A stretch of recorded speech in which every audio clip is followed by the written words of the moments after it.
There are many ways to tell a story about love at first sight. In fairy tales, a princess might turn to stone, or a beast might roam the land, cursing everyone until one maiden dares to break the spell with a kiss. But sometimes, true love comes to you when you least expect it, like an old worn book hidden in an antique shop. And this is such a tale. Nita had always loved the quiet of midnight, when the village slept and even the dogs stopped barking. She would slip out of her house and walk to the old wooden bridge that crossed the river. The water beneath it reflected the stars, and the cool night breeze carried the scent of lotus blossoms. The bridge was her secret escape, a place where she could breathe without hearing the endless voices of her relatives, reminding her of what she should be married. By now with children, a tidy house and no dreams beyond the kitchen walls. One night, as she leaned over the railing, she realized she was not alone. A figure sat at the far end of the bridge, head bent over a sketchbook. Startled, she froze. The young man looked up. His hair was messy, his eyes sharp yet gentle. He smiled faintly. "Sorry," he said softly. "Didn't mean to scare you." Nita hesitated, then walked a little closer. "I thought I was the only one who came here at night." "So did I," he replied. He held up his sketchbook. "I draw the river. It's different every night." Curious, she stepped nearer. On the page was the reflection of the moon across rippling water, drawn with careful strokes of pencil. "It's beautiful," she whispered. He looked at her instead of the drawing. "It's not as beautiful as the real thing." From that night, they began meeting without planning it. She would arrive at the bridge after midnight, and somehow he would already be there, or she would find him arriving moments later, smiling shyly.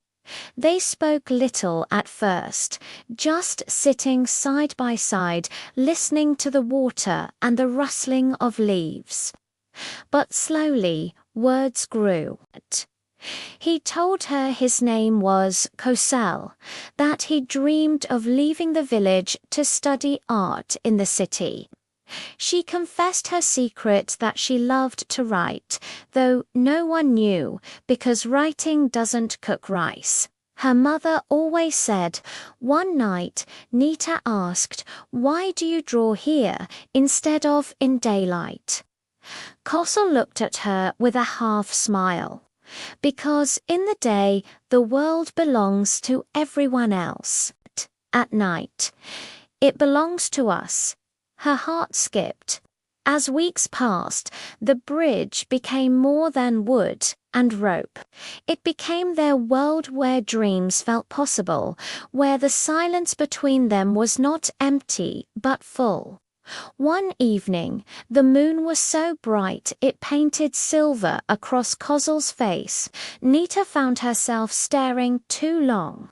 He noticed, and instead of looking away, he stepped closer. "Do you know why I keep drawing the river?" he asked. She shook her head.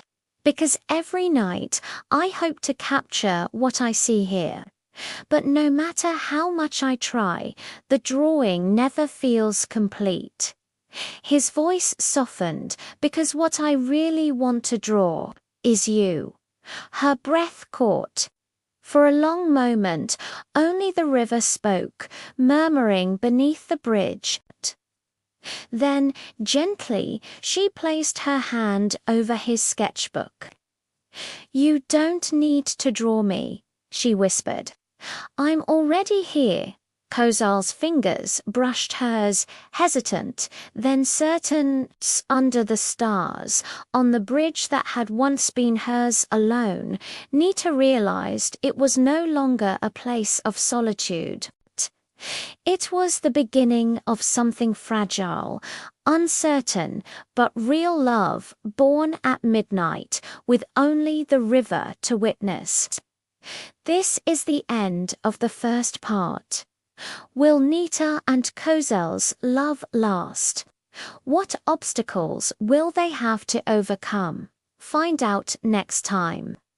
If you liked this story, please give it a thumbs up and share it with your friends. Also, don't forget to subscribe for new stories every week. Until then, take care and happy dreaming.